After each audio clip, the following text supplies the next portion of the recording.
নমস্কার, আমি বিধানচন্দ্র হালদার।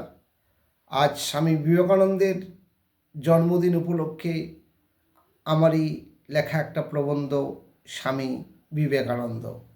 আমার লেখা মনীষী জীবন ও নির্বোধ জীবন প্রবন্ধ গ্রন্থ থেকে আমি পাঠ করছি।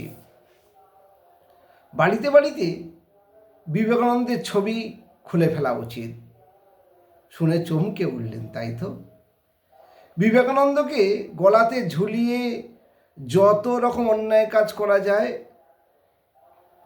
তত অন্যায় করে চলেছি।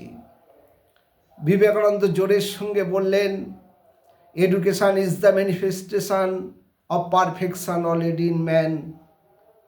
এখন এর ঠিক উল্টোটাই ঘটছে।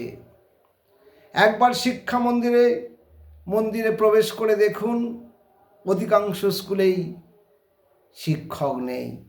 শিক্ষাটা দেবে কে? শিক্ষা দপ্তর জেলে। শিক্ষার নির্দেশ দেবেন কে? বিবেকানন্দকে না জেনে না বুঝে আমরা বাড়িতে টাঙিয়ে রেখেছি। মঞ্চে মঞ্চে স্বামীজির কথা উদ্ধৃত করে চলেছি। মনীষীকে সামনে রেখে আমরা নির্বোধের মতো কাজ করে চলেছি। বিবেকানন্দের সেই বাণী বা কথাগুলি বললেই আমরা সত্যবাদী যুধিষ্ঠির হব, সেগুলি সমানে আওড়ে চলেছি। আর পৃথিবীতে যত রকম অন্যায় কাজ আছে করে চলেছি। বিবেকানন্দ নারীদের উন্নতি কল্পে বলে উঠলেন, মেয়েদের কেবল পূজা পদ্ধতি শেখালে চলবে না, সব বিষয়ে চোখ ফুটিয়ে দিতে হবে। আর আজকের দিনে দাঁড়িয়ে চোখ ফোটানো তো দূরের কথা, চোখ আরো বন্ধ করে দিচ্ছি নারীদের।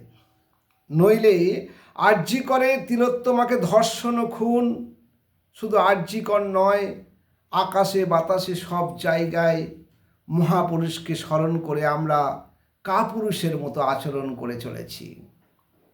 নারীকে আজও আমরা সম্মান ও শ্রদ্ধা করতে পারিনি। তিনি ভারতের যুব সমাজের উদ্দেশ্যে বললেন, strength is life, weakness is death. সবলতাই জীবন, দুর্বলতাই মৃত্যু। একটু চোখ খুলে দেখুন, সমাজে ঠিক বিপরীত ধর্মী কাজ চলছে। যুব সমাজ আজ অবরেন্দ্রী প্রাণী।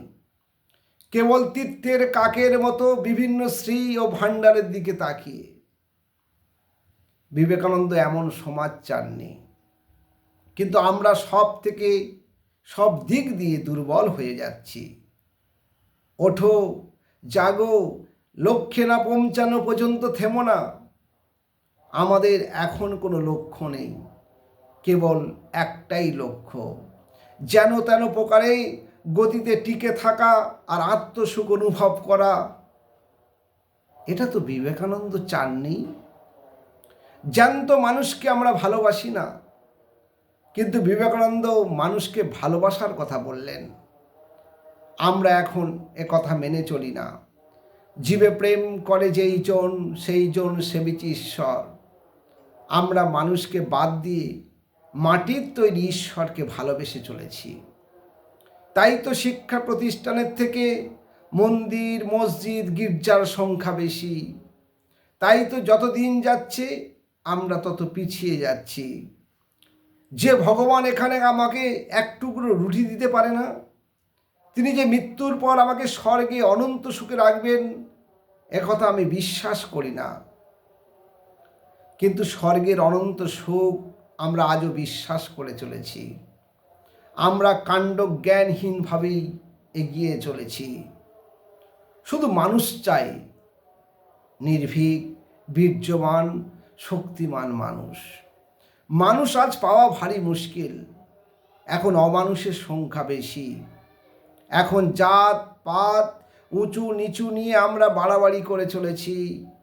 সত্যিকারের যদি মানুষ হতাম, তাহলে দিন দিন জেলে এত জানোয়ারের সংখ্যা বাড়ত না। বিশ্বকবি রবীন্দ্রনাথের মতো মানুষ বিবেকানন্দকে ঠিক চিনতে পেরেছিলেন। তাই তো কবিগুরু বলে উঠলেন, if you want to know India, read Vivekananda.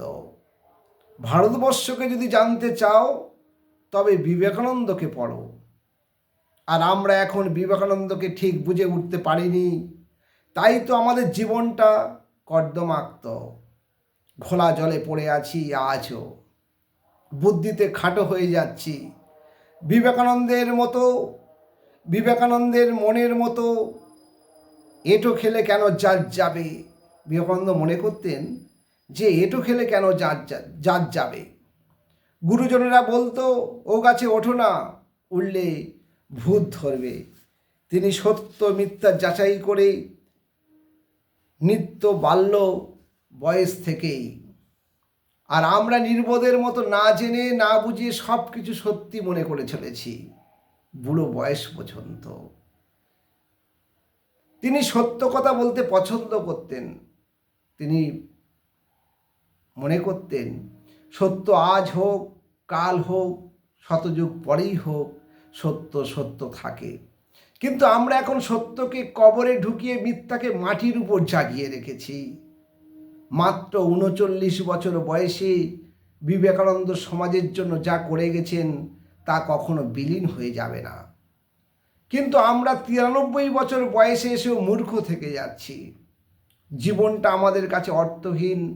আজ অবিবেচকের মতো কাজ করে চলেছি। জীবনটা আমাদের কাছে অর্থহীন, বা বুদ্ধিটাকে বন্ধ রেখে চলেছি এক রঙের পান্ডার কাছে। যে কোনো রঙের পান্ডার কাছে বুদ্ধিটা বন্ধ রেখে চলেছি। মঞ্চের উপরে নেচে চলেছি, কিন্তু দর্শক আমাদের ভাঁড় বা গাধা বা জোকার বলে চলেছে। লাইটের আলোয় টের পাচ্ছি না, চিন্তাহীন জানোয়ার হয়ে যাচ্ছি। বিবেকানন্দ এটা চাননি। বিবেকানন্দকে কেবল ছবিতে চিনলে হবে না, তার আদর্শ মাথায় নিয়ে হৃদয়ে ধারণ করতে হবে, নইলে বিবেকানন্দ আমাদের কাছে বৃথা। স্বামী বিবেকানন্দের অমৃত বাণী যুগ যুগ ধরে সারা বিশ্বের মানুষের মননে অম্লান হয়ে থাকবে তার কার্যের গুণে, আর আমরা অকর্মের গুণে বিলীন হয়ে যাব। বিবেকানন্দের মূল উদ্দেশ্য ছিল সেবা করা, আর আমাদের মূল উদ্দেশ্য বিবেকানন্দকে সামনে রেখে চুরি করা। এটা তো কখনো বিবেকানন্দের আদর্শ হতে পারে না। তারাই একাই বাঁচে যারা অন্যের জন্য বাঁচে। যেদিন আমরা স্বামীজির মতো অন্যের জন্য বাঁচব, সেই দিন সত্যি সত্যি আমরা বেঁচে থাকব, নইলে মৃত।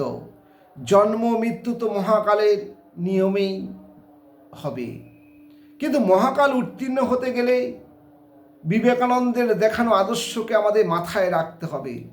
তার জীবন দর্শন, তার প্রদর্শিত পথ বাণী, নইলে আমাদের বেঁচে থাকাটা বৃথা, মূর্খামি ছাড়া আর কিছুই নয়। আমি বিধানচন্দ্র হালদার, কাকদ্বীপ শান্তিনিকেতন কবিতা কুঞ্জ। নমস্কার। গঙ্গা জলে গঙ্গা পূজা করলাম। নমস্কার।